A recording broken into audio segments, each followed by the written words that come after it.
LLI Bus 1871. Kalahican LRT Buendia to the highest level. Alam na this. 1871 LLI Bus. This is the Sabbath must be. The Sabbath will be the most favorable day of all time. Ito ba ang masasabing goat ng Sabbath?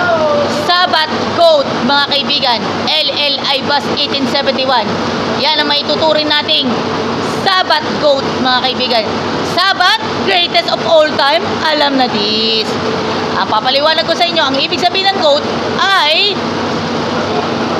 greatest of all time. Paliliwanag ko na yan sa inyo, ha. Sa lahat ng kabataan natin, maraming salamat sa inyong pagsubaybay. Thank you very much. God bless us all. Yeah!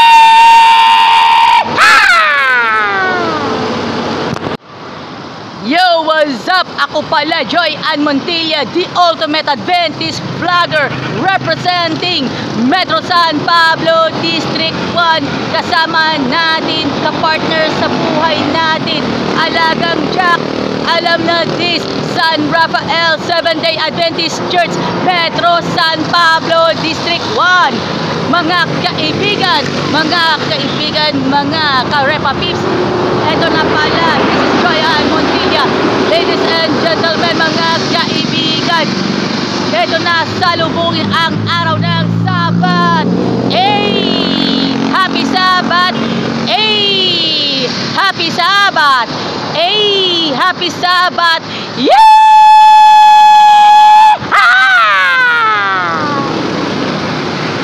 Happy Sabat! Sheesh! Yeehaw! Happy Sabat! Alagang Jack, alam na this. Hey! Happy Sabat! Sheesh!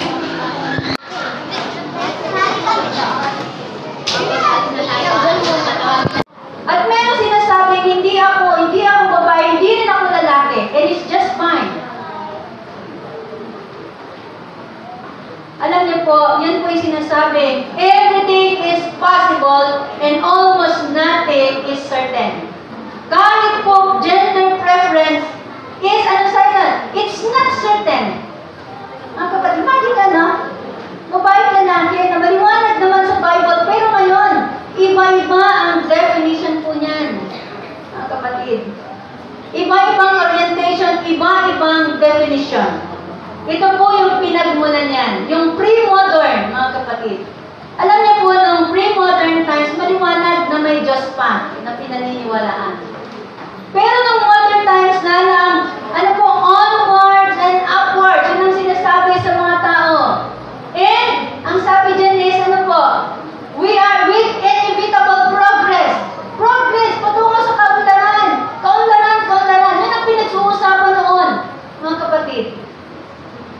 At lahat ay dapat maunlad. It's modern times. Kaya nga pati siyensa, umunlad. Na, dyan po nangyari na kahit pang test yung baby pwede. Dyan na po nagsimula yan. Kasi progress Science, umuunlad ang science, mga kapatid. Pero sa postmodern times, grabe ang pag-unlad, lalo na hindi na natin maintindihan. And there is, alam niyo po, ang mahirap, mga kapatid, hindi na natin alam kung alin ba talaga ang dapat. Alam niyo po, sa ngayon, meron na rin ginagawa na, alam niyo po yung kahit meat, pwede na rin i-produce without parents. Alam niyo po ba yun?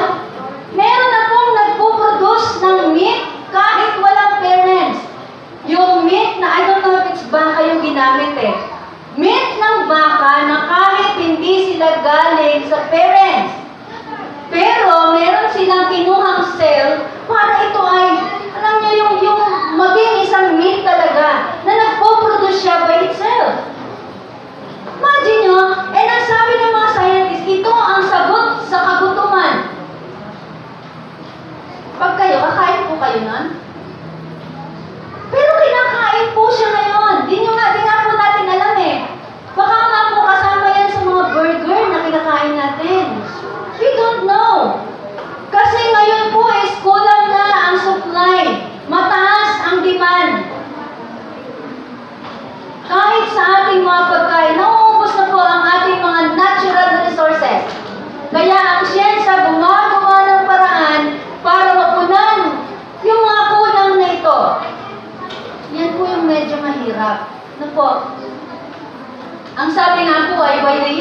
2035, ang sabi ng mga scientists ay ubos na po ang ating pagkukunan ng yaman. Kahit ang mga puno, baka wala na po. Kasi alam niyo po ay every year may percentage pa po tayong nauubos. At tinatayang 2035, ano na ngayon? Ilang taon na lang? 10 years! 11 years lang, not to be exact. Yun po ang sabi sa science. But we don't know. At alam niyo po ba, that's the result of postmodern. Kaya lahat ngayon pwede, everything, pwede. Walang mali po ngayon, walang tama. Yan po ang sinasabi dyan. Kaya pwede na rin ang tao na maging ang asawa niya ay aso. Kasi pwede. Everything right now is relative, mga kapatid. Magandang hapon po sa inyong lahat. Joy Ann Montilla po mga kaibigan. Katatapos po natin ang worship service for this Sabbath morning. At nangalati pa tayo, pero sa mga pupunta po ng AY program, good luck po sa inyo. At sa inyong lingkod, hanggang dito lang muna ang journey ng worship service. Pero see you on next Sabbath po. Babawi tayo next Sabbath. Pero alam naman natin mga kaibigan, yan, sa ngalan po ng mga members of Education Department of South Central Luzon Conference, kanina po naging mahalaga ang guest speaker, gospel message from Ma'am Agnes Ravalo, ang buting associate ng Education Department North Philippine Union Conference. Maraming salamat po. At shoutout nga pala sa yan, Ferreira family. Yan, si Von Ferreira. Ano, mga kaibigan, hanggang dito lang muna mga kaibigan. Hanggang dito lang muna kasi syempre kailangan ako babalik ako sa Petron Makiling Overpass. Sa ngayon po, yan, shoutout nga muna kay Kuya Alfie Absena ng Pagsanhan Laguna. Miss na miss kita dyan. Sa mga taga Pagsanhan Laguna, sa motor pool ng LLI, sa terminal ng LLI, abangan ako dyan, coming soon.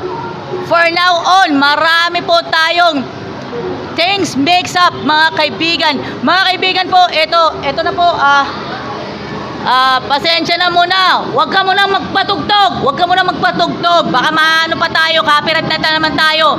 Yan. Kaya nga muna sasalita muna ako ngayon ha. Sa ngalan po ng bumubuo ng South Central Luzon Conference, maging ang Metro San Pablo District 1 at San Rafael 7-Day Adventist Church. At panalangin ko sa lahat,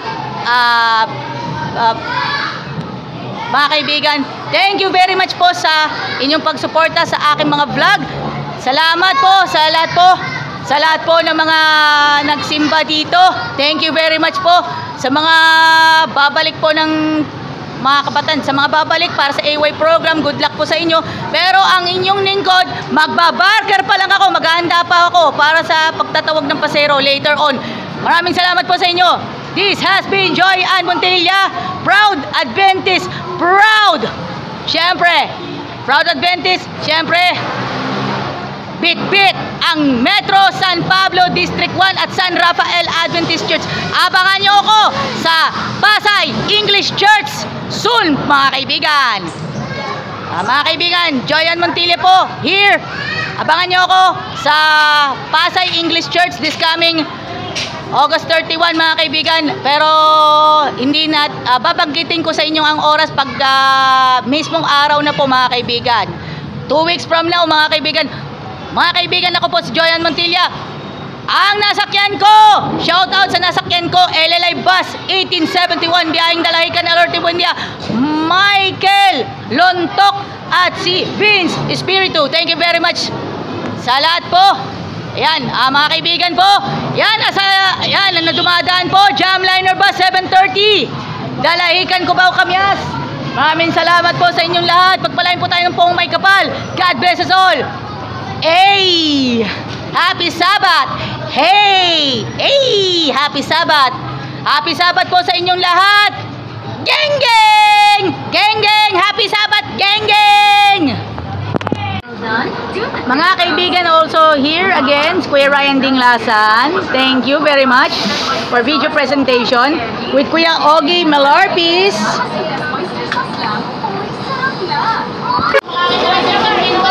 8929. Mga kaibigan, 8929 Jackliner Bus. As of now, Mauban, Cubao Kamyas po, mga kaibigan. Setting in for the roster after nagkaroon ng big challenge. Big challenge ang bus number 28. Alam na, sanay na. 8929 as of now. Alam natin, 8929. Thank you very much. Yan, good luck po sa mga biyahe po ngayon. Tandaan po natin, ang mga papunta po ng Mauban, mga turistang papuntang Mauban, kailangan pakita ninyo ang reservation sa transient. Thank you.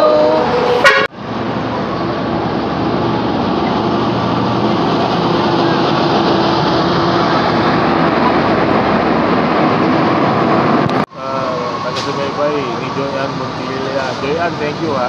Inayayahan ko po kayo manood lagi ng Bayan ng Manong Balita. Lahat ng programa sa radyo na hindi pa sa Super Radio DCWB mula umaga hanggang gabi. Again, thank you sa mga taga-subaybay ni Joyan. Tumuto po kayo kay Joyan palagi. Thank you, Joyan. Sa lahat ng passengers, 24/7, tuloy pa rin ang biyahe.